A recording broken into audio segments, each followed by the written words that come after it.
Hello, this is Yannick, CEO and founder of Neurfinity, and today I'm demoing to you the Computational Magic text summarization demo in Python. And here we have just a large text file that I'm copying. It's just text from Wikipedia about the metro in Seattle, and we're pasting that here right into the GraphQL query. This is essentially the same code that you can also find on the documentation, just wrapped in a main function. So yeah, let's just paste it in there, straight up plain text. And now with Python 3, I'm going to run the demo.py file. And yeah, press enter, just wait a couple of seconds for it to process.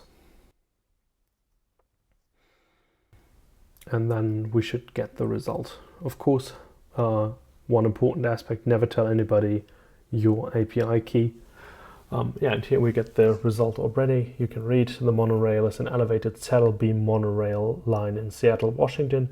It runs along 5th Avenue between Seattle Center and Westlake Center in downtown Seattle. The system is a major tourist attraction, but also operates as a regular public transit service. That's the summary of our text here from the Wikipedia article. And you can, of course, expand upon this and use this in any kind of app you like with any kind of programming language that can do web requests. Thank you for checking out this video and checking out this quick demo today.